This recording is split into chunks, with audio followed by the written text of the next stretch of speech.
ಉತ್ತರ ಕರ್ನಾಟಕ ಭಾಗವನ್ನು ಸಂಪೂರ್ಣವಾಗಿ ಹಿಂದ್ಲಿಂದ್ರೂ ಕೂಡ ನಿರ್ಲಕ್ಷ್ಯ ಮಾಡ್ಕೊಂಡು ಬಂದಿದೆ. ಈಗೂ ಕೂಡ ಅದೇ ಮುಂದುವರಿಸಲ್ಲ ರೀ. ನಾನೇನು ಯಾರಿಗೂ ವಿರೋಧ ಮಾಡ್ತಾ ಇಲ್ಲ.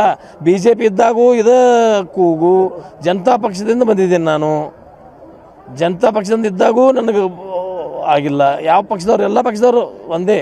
ಈಗ ನಾನು ಮಾತಾಡ್ರೆ ಕಾಂಗ್ರೆಸ್ಗೆ ವಿರೋಧ ಆದೈತಿ. ಕಾಂಗ್ರೆಸ್ ಯಾಕಂದ್ರೆ ನಾನು BJP ಇದ್ದಾಗೂ ಮಾತಾಡ್ತೀನಿ. BJP ಇದ್ದಾಗೂ ನಮಗೆ ಅನುದಾನ ಕೊಟ್ಟಿಲ್ಲ. BJP ಇದ್ದಾಗೂ ನಮಗೆ ತಾರತಮ್ಯ ಆಗೈತಿ. ಜನತಾ ಪಕ್ಷ ಇದ್ದಾಗೂ ನಮಗೆ ತಾರತಮ್ಯ ಆಗೈತಿ. ಕಾಂಗ್ರೆಸ್ ಇದ್ದಾಗೂ ತಾರತಮ್ಯ ಆಗೈತಿ. ಅವ್ರು ಲಗೇಜ್ ನಾವು ಮಾತಾಡ್ಲಾಕಂದ್ರೆ BJP ಅವ್ರು ಟಾಳಿ ಬಡಿದ್ರು ಮೊನ್ನೆ ಅಸೆಂಬ್ಲಿಯಾಗ. ಏನಂದ್ರೆ ಟಾಳಿ ಬಡೋದು ಅವಶ್ಯಕತೆ ಇಲ್ಲ. ಇದು ನಿಮ್ಮ ಸರ್ಕಾರದಾಗ ಇದ್ದಾಗ 3 ಸಲ ನಾ MLA ಅಲ್ಲೇ ಇದೆಯಲ್ಲ.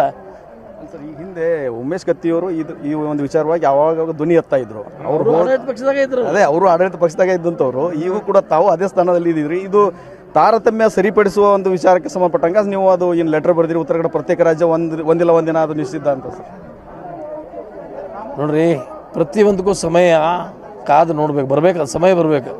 ಸಮಯ ಬಂದಾಗ ಆಗ್ತಿದೆ. ಇನ್ನೂ ಹೋರಾಟ ನಾವು ಈಗ ಪ್ರಾರಂಭ ಮಾಡಿದೆವು. ಈಗ ಎಲ್ಲರಿಗೂ ಮನುಷ್ಯನಾಗ ಬಂದು ಎಲ್ಲರೂ ಎಚ್ಚೆತ್ತಾಗಿ ಒಂದು ಹಂತಕ್ಕೆ ಬರ್ತೈತಿ. ಬಟ್ ವಿಶ್ವಾಸ ಐತಿ ಒಂದಿಲ್ಲ ಒಂದಿನ ಆಗ್ತೈತಿ. ಓಕೆ, ಒಂದಿಲ್ಲ ಒಂದಿನ ಪ್ರತ್ಯೇಕ ರಾಜ್ಯ. Yes sir. ಇದು ಎಲ್ಲ ತಾರತಮ್ಯ ಸರಿ ಮಾಡಿದ್ರೆ ಸರ್. ಸರ್ ಕೊನೆಯದಾಗಿ ಎಲ್ಲ ನೀವು ಹೇಳ್ತಾ ಇದ್ದೀರಾ ಉತ್ತರ ಕನ್ನಡ ತಾರತಮ್ಯ ಸರಿ ಮಾಡ್ಕೊಂಡು ಎಲ್ಲ ರೀತಿ ಆದ್ರೆ ಓಕೆ. ಅದಾಗದೇ ಪ್ರತ್ಯೇಕ ರಾಜ್ಯ ಹೋರಾಟ ಅನಿವಾರ್ಯ ಅಂತೀರಾ? ನೋಡೋಣ, ಕಾದು ನೋಡೋಣ. ಇನ್ನೂ ಸಮಯ ಐತಿ ಅದಕ್ಕೆ. ಅಲ್ಲ, ಮುಂದೊಂದು ದಿನ ನಾವೇ ಅದನ್ನ ಆಳೋಣ ಅನ್ನೋ ಮಾತನ್ನು ಹೇಳಿದ್ರಿ. ಓಕೆ. ಇದಿಷ್ಟು ಏನು ರಾಜೀವ್ ಕಾಗೆ ಅವರ ಮಾತಾಗಿರುವಂಥದ್ದು. ಕ್ಯಾಮ್ರಾಮ್ಯಾನ್ ಬಾಪು ಜೊತೆ ರವಿ ಮುಖಿ, TV9 ಬೆಳಗಾವಿ. ಉತ್ತರ ಕರ್ನಾಟಕ ಭಾಗವನ್ನು ಸಂಪೂರ್ಣವಾಗಿ ಹಿಂದ್ಲಿಂದ್ರೂ ಕೂಡ ನಿರ್ಲಕ್ಷ್ಯ ಮಾಡ್ಕೊಂಡು ಬಂದಿದೆ. ಈಗೂ ಕೂಡ ಅದೇ ಮುಂದುವರಿಸಲ್ಲ ರೀ. ನಾನೇನು ಯಾರಿಗೂ ವಿರೋಧ ಮಾಡ್ತಾ ಇಲ್ಲ. BJP ಇದ್ದಾಗೂ ಇದು ಕೂಗು ಜನತಾ ಪಕ್ಷದಿಂದ ಬಂದಿದ್ದೇನೆ. ನಾನು ಜನತಾ ಪಕ್ಷದಿಂದ ಇದ್ದಾಗೂ ನನಗೆ ಆಗಿಲ್ಲ. ಯಾವ ಪಕ್ಷದವ್ರು ಎಲ್ಲ ಪಕ್ಷದವರು ಒಂದೇ. ಈಗ ನಾನು ಮಾತಾಡ್ರೆ ಕಾಂಗ್ರೆಸ್ಗೆ ವಿರೋಧ ಆದೈತಿ. ಕಾಂಗ್ರೆಸ್ ಯಾಕಂದ್ರೆ ನಾನು BJP ಇದ್ದಾಗೂ ಮಾತಾಡ್ತೀನಿ. BJP ಇದ್ದಾಗೂ ನಮಗೆ ಅನುದಾನ ಕೊಟ್ಟಿಲ್ಲ. BJP ಇದ್ದಾಗೂ ನಮಗೆ ತಾರತಮ್ಯ ಆಗೈತಿ. ಜನತಾ ಪಕ್ಷ ಇದ್ದಾಗೂ ನಮಗೆ ತಾರತಮ್ಯ ಆಗೈತಿ. ಕಾಂಗ್ರೆಸ್ ಇದ್ದಾಗೂ ತಾರತಮ್ಯ ಆಗೈತಿ. ಅವ್ರು ಲಗೇಜ್ ನಾವು ಮಾತಾಡ್ಲಾಕಂದ್ರೆ BJP ಅವ್ರು ಟಾಳಿ ಬಡಿದ್ರು ಮೊನ್ನೆ ಅಸೆಂಬ್ಲಿಯಾಗ. ಏನಂದ್ರೆ ಟಾಳಿ ಬಡೋದು ಅವಶ್ಯಕತೆ ಇಲ್ಲ. ಇದು ನಿಮ್ಮ ಸರ್ಕಾರದಾಗ ಇದ್ದಾಗ 3 ಸಲ ನಾ MLA ಅಲ್ಲೇ ಇದೆಯಲ್ಲ.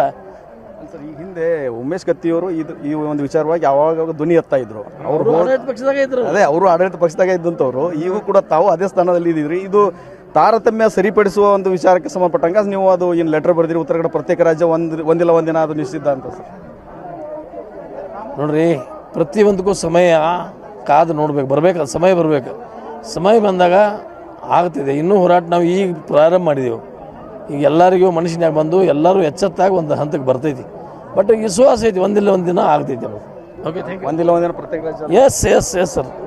ಇದು ಎಲ್ಲ ತಾರತಮ್ಯ ಸರಿ ಮಾಡಿದ್ರೆ ಸರ್. ಸರ್ ಕೊನೆಯದಾಗಿ ಎಲ್ಲ ನೀವು ಹೇಳ್ತಾ ಇದ್ದೀರಾ ಉತ್ತರ ಕನ್ನಡ ತಾರತಮ್ಯ ಸರಿ ಮಾಡ್ಕೊಂಡು ಎಲ್ಲ ರೀತಿ ಆದ್ರೆ ಓಕೆ. ಅದಾಗದೇ ಪ್ರತ್ಯೇಕ ರಾಜ್ಯ ಹೋರಾಟ ಅನಿವಾರ್ಯ ಅಂತೀರಾ? ನೋಡೋಣ, ಕಾದು ನೋಡೋಣ. ಇನ್ನೂ ಸಮಯ ಐತಿ ಅದಕ್ಕೆ. ಅಲ್ಲ, ಮುಂದೊಂದು ದಿನ ನಾವೇ ಅದನ್ನ ಆಳೋಣ ಅನ್ನೋ ಮಾತನ್ನು ಹೇಳಿದ್ರಿ. ಓಕೆ. ಇದಿಷ್ಟು ಏನು ರಾಜೀವ್ ಕಾಗೆ ಅವರ ಮಾತಾಗಿರುವಂಥದ್ದು. ಕ್ಯಾಮ್ರಾಮ್ಯಾನ್ ಬಾಪು ಜೊತೆ ರವಿ ಮುಖಿ, TV9 ಬೆಳಗಾವಿ.